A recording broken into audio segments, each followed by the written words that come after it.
Hello दोस्तों, welcome back to my channel. मैं हूं आपका दोस्त Sachin Bhagat and I hope you guys missed me, क्योंकि काफ़ी टाइम हो गया है। बहुत टाइम से आप लोगों से मैं कुछ बात नहीं कर पाया, आप लोगों के लिए कुछ नया कंटेंट नहीं बना पाया, क्योंकि लाइफ इज़ वेरी अनप्रिडिक्टेबल। तो कुछ ऐसा हो गया था कि पहले मुझे डेंगू हो गया था, डेंगू बोलो या डेंगी बोल लो, क्योंकि हम लोगों को बचपन से आदत पड़ी हुई है डेंगू बोलने की। अब डेंगी बोलते हैं तो कुछ भी बोल लो। और मेरे प्लेटलेट्स बहुत ज़्यादा कम हो गए थे, केम डाउन टू 35,000। तो थोड़ा सा ज़्यादा क्रिटिकल सिचुएशन हो गई थी, बट बाय गॉड्स ग्रेस मैं एकदम ठीक हूँ, परफेक्टली फाइन नाउ। बट मैं जैसे ही ठीक हुआ द वेरी नेक्स्ट डे, मतलब मैं जैसे आज बेड से उठा हूँ, the very next morning I got a call from my home. घर वालों ने मुझे बताया कि डैड का एक्सीडेंट हो गया है।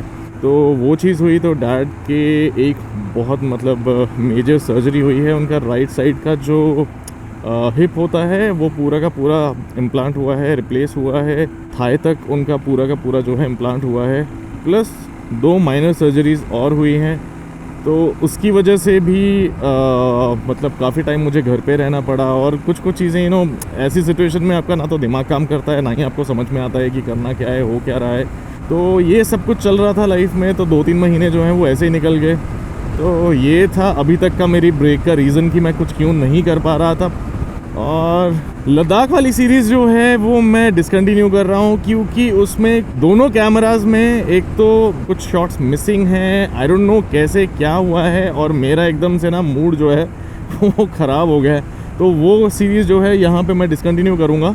तो देखेंगे, एक नया ट्रिप करेंगे जल्दी। मैं अभी अपने काम पे थोड़ा सा फोकस कर रहा हूँ, और डैड थोड़ा सा ठीक हो जाए उसके बाद कुछ नया प्लान करेंगे, मोस्ट लाइकली नेक्स्ट मंथ तक। तो वहाँ पे चलेंगे और देखेंगे कि हम लोग कहाँ पे प्लान कर रहे हैं, क्या कर रहे हैं। वो आपको विद टाइम मैं अपडेट्स देता रहूँगा, बिकॉज आई एम बैक। तो आज का जो वीडियो होने वाला है उसके बारे में मैं आपको थोड़ा सा बता देता हूँ, क्योंकि हम लोग ऑलमोस्ट 24,000 किलोमीटर जो हैं वो अपनी अपोलो पे कंप्लीट कर चुके हैं।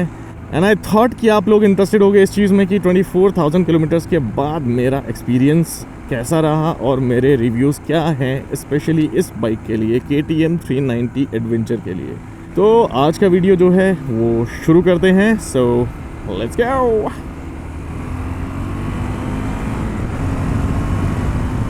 So let's start today's video. सबसे पहली चीज़ ये है, हर बंदे के दिमाग में ये आता है कि यार 24,000 किलोमीटर पूरे करने के बाद, कंप्लीट करने के बाद, पहली चीज़ ये है कि जब आपने बाइक खरीदी थी तो आपकी एक्सपेक्टेशंस क्या थी, और 24,000 किलोमीटर पूरे करने के बाद आपका एक्सपीरियंस कैसा रहा। सो एक्सपेक्टेशंस की बात करते हैं कि यार अगर बंदा इतना पैसा खर्च कर रहा है, मतलब ऑलमोस्ट 4-4.5 लाख रुपये खर्च कर रहा है, उसके बाद आप इसके ऊपर पैसा और खर्च करते हो, मॉड करवाते हो, थोड़ी एक्सेसरीज डलवाते हो, थोड़ा सेफ्टी मेजर्स जो है उसको इंक्रीज़ करते हो, वो उसके ऊपर खर्चा करके आपको 4.5-5 लाख की ये बाइक पड़ती है। और उसके बाद आपकी एक्सपेक्टेशंस ये रहती हैं कि यार इतना पैसा खर्च करने के बाद मेरे को मज़ा आना चाहिए, मेरे को अच्छा लगना चाहिए, मैं जब भी राइड पे निकलूँ तो एक कंफर्ट राइड होनी चाहिए, और आपको कभी ये फील नहीं होना चाहिए कि मैं इतना पैसा खर्च करके भी मेरे को वो फील नहीं आ रही है, वो मज़ा नहीं आ रहा है। सो मेरी एक्सपेक्टेशंस थी कि मुझे राइड करना है, मुझे आउट ऑफ द बॉक्स एक इमेज जो है अपनी क्रिएट करनी है, या फिर थोड़ा सा अनकॉमन जो है वो मुझे अपनी इमेज जो है वो रखनी है, थोड़ा सा डिफरेंट स्टाइल जो है अपना वो रखना है। क्योंकि मेरा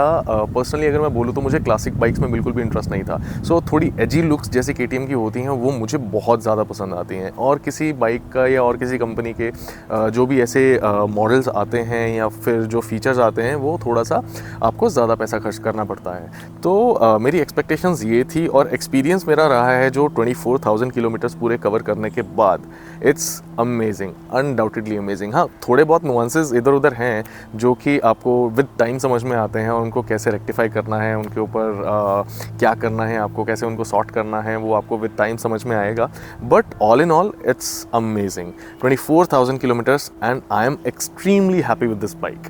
तो अब बात करते हैं कि 24,000 किलोमीटर पूरे करने में मुझे क्या क्या प्रॉब्लम्स आई और क्या क्या इश्यूज़ आए इसमें।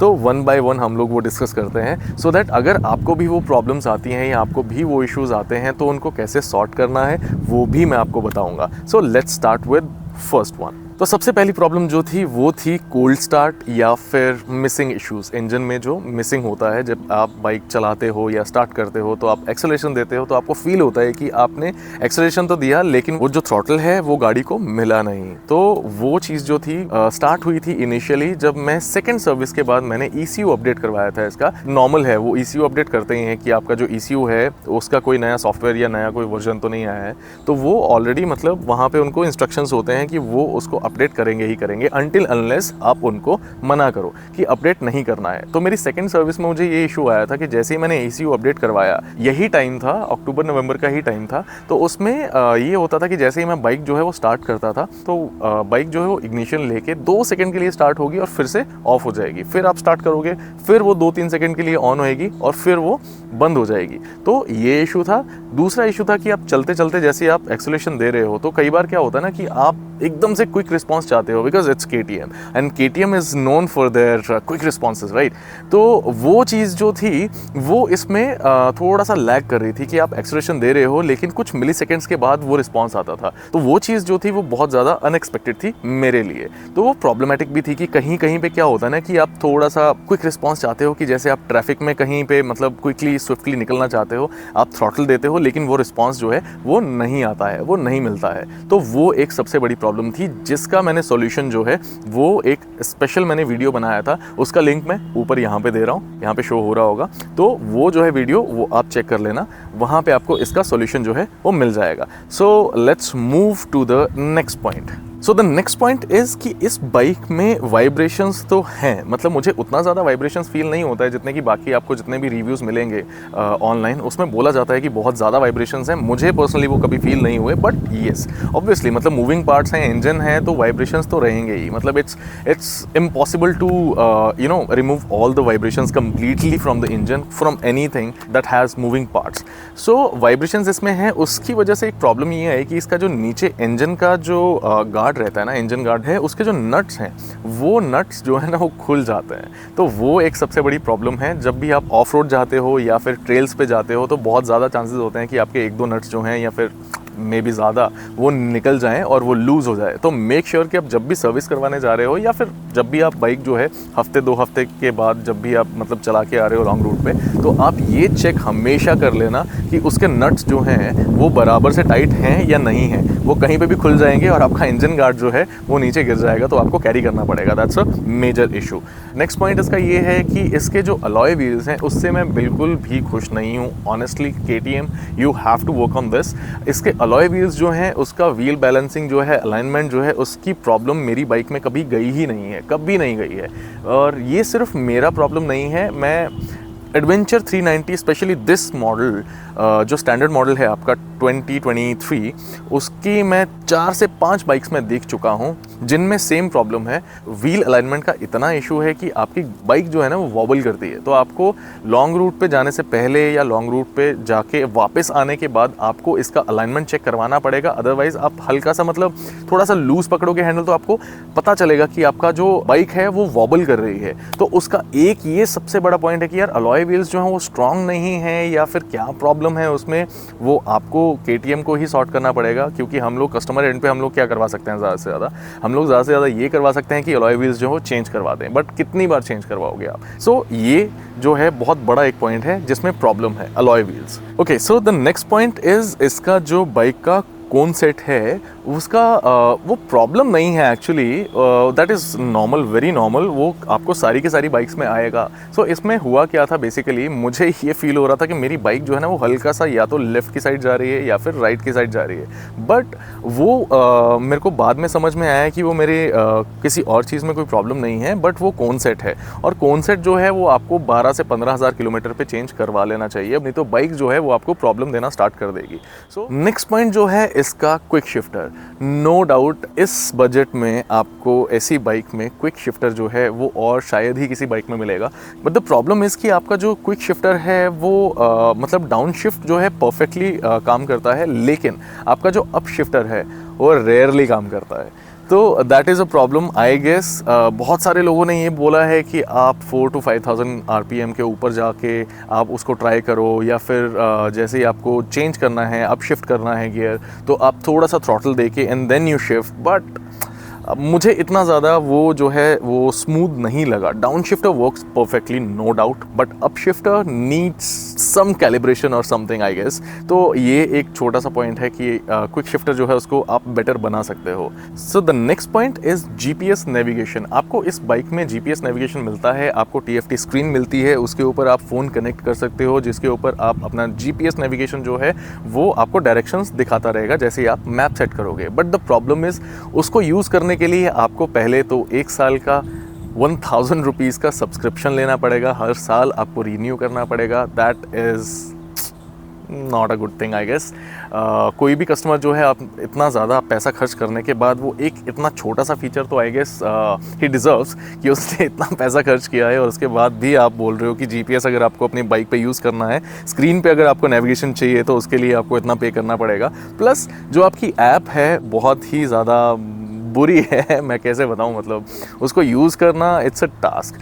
प्लस उसके ऊपर कोई कस्टमर सपोर्ट नहीं है। जब मैंने बाइक ली थी मैंने सब्सक्रिप्शन लिया था, पैसे खर्च किए थे उस चीज़ के लिए, जीपीएस यूज़ करने के लिए, but it's not that very smooth I would say. जो बाकी बाइक्स आपकी अभी आ रही हैं उनमें बहुत अच्छा मतलब आपको जीपीएस नेविगेशन जो है वो ऑन स्क्रीन मिलता है। सो आई गेस यहाँ पे थोड़ा सा लैग करती है ये बाइक, बट इट्स फाइन। इसको आप अलग तरीके से सॉर्ट कर सकते हो। आप अपना फ़ोन जो है वो माउंट कर सकते हो बाइक पे, या फिर आजकल बाइक के लिए भी वो कारप्ले सिस्टम्स आ रहे हैं, आप वो इंस्टॉल कर सकते हो, which looks amazing no doubt. But इतना पैसा खर्च करने के बाद एक बेसिक सा छोटा सा फीचर जो है वो तो कस्टमर जो है आपका एक्सपेक्ट करता है आपकी तरफ से।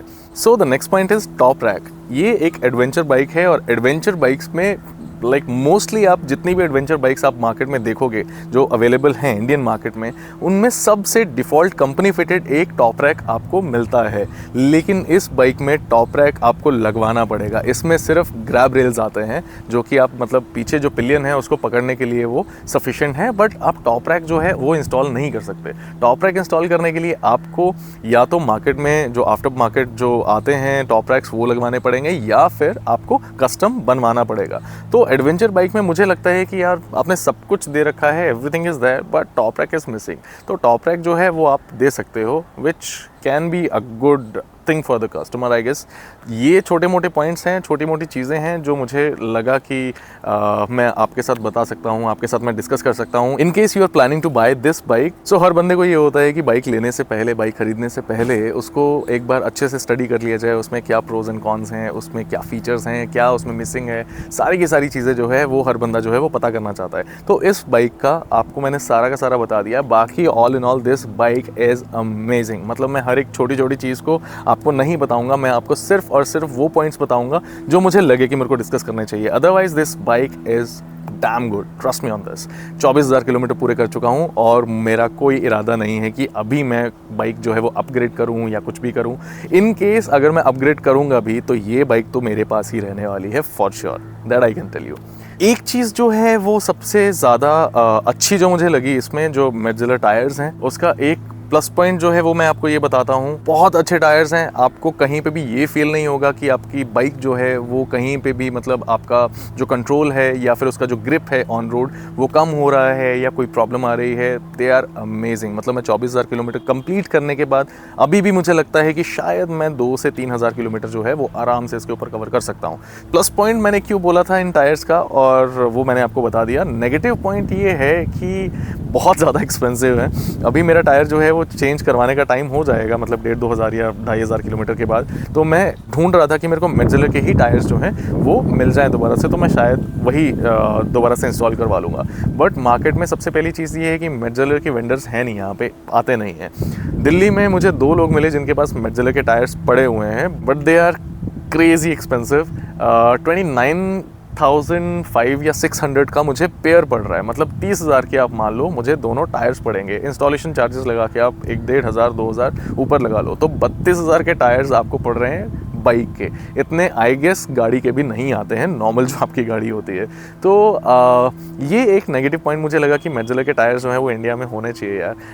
अच्छे टायर्स हैं, बहुत बढ़िया टायर्स हैं, but unfortunately they are not available in Indian markets, vendors नहीं है उसके। और जो यहाँ पे अगर आपको टायर्स मिलेंगे भी वो मार्केट में, अगर किसी के पास पड़े भी हुए हैं तो मेक श्योर कि आप ये चेक कर लो कि वो टायर्स जो हैं वो पुराने तो नहीं हैं, क्योंकि पुराने टायर्स अगर होंगे तो भी प्रॉब्लमैटिक है। सो ये सारे के सारे पॉइंट्स हैं जो मैं आपके साथ डिस्कस करना चाहता था, आपको बताना चाहता था, पूरे इनसाइट्स देना चाहता था इस बाइक के बारे में। बाकी सारे फीचर्स और पूरी की पूरी बाइक बहुत ज़्यादा सुंदर है। ये मुझे इस रेंज में कोई भी ऐसी बाइक जो है वो नहीं लगती है जिसमें इतने फीचर्स हों और इतनी एजी लुक्स, और आप इसके ऊपर टूरिंग कर सकते हो, आप इसके ऊपर ट्रेल्स पे जा सकते हो, you can do off roading on this bike, you can do sprints as well on this bike. मतलब this bike is good for everything, आप कुछ भी कर सकते हो इस बाइक के ऊपर। So all in all this is an amazing bike in this budget. If you are planning to buy this bike, go for it. Standard model जो है उसमें सिर्फ आपको ये है कि आपको अलॉय व्हील्स मिलेंगे और स्पोक्स व्हील जो है वो थोड़ा सा एक्सपेंसिव आएगा, आई गेस 30 या 40,000 का डिफरेंस है। बट स्पोक व्हील्स जो है उसमें फिर आपको ट्यूबलेस टायर्स नहीं मिलेंगे, वो आपको अलग से इंस्टॉल करवाने पड़ेंगे जिसके ऊपर और खर्चा आएगा। तो ये थोड़ा सा इसमें है। प्लस जो आपका स्पोक व्हील वर्जन है उसमें आपको एडजस्टेबल सस्पेंशन मिलता है फ्रंट वाला, जो इसमें स्टैंडर्ड मॉडल में नहीं है। और अभी जो रूमर्स हैं, रूमर्स के हिसाब से अगर देखा जाए तो आपको ऑनलाइन इमेजेस और वीडियोज़ भी मिल जाएंगे जहाँ पे जो नया मॉडल है KTM एडवेंचर 390 2025 उसकी टेस्टिंग चल रही है, फॉरेन में भी और इंडिया में भी देखी जा चुकी हैं, स्पॉट की जा चुकी हैं वो बाइक्स। तो उसका पूरा का पूरा जो मॉडल है मतलब वो काफ़ी डिफरेंट है। Engine is gonna be same only, chassis gonna be same only I guess. आगे का लुक्स है वो बिल्कुल डिफरेंट है, मतलब उसमें जो आपका वाइज़र है वो थोड़ा सा ऊपर की तरफ है, हेडलाइट इज़ कम्प्लीटली डिफरेंट, उसमें आपको एडजस्टेबल सस्पेंशन भी आपको आगे मिलेगा आई गेस, जो कि मैंने अभी तक पढ़ा है, जो मैंने अभी तक देखा है। और उसमें आपको क्रूज़ कंट्रोल मिलेगा और उसमें शायद हो सकता है कि कुछ और भी फीचर्स उन्होंने दिए हों। आई एम गेसिंग कि उसमें क्विक शिफ्टर जो है that works better than this one, और जो फीचर्स हैं वो भी थोड़े से बेटर होंगे। प्लस आपको जो स्विचेस हैं वहाँ पे थोड़ा सा आपको प्रीमियम फील मिलेगा, थोड़ा बेटर फील मिलेगा। एंड ऑल इन ऑल ये सब चीज़ें हैं जो नया मॉडल आने वाला है 2025, और मैं एक्सपेक्ट कर रहा हूँ कि शायद उसका जो प्राइस रेंज है वो थोड़ा सा इससे एक्सपेंसिव होगा, शायद 25 से 30 हज़ार ऊपर जा सकता है। अगेन आई एम सेइंग कि मैं बहुत ज़्यादा श्योर नहीं हूँ इस चीज़ को लेके, आई एम जस्ट एक्सपेक्टिंग।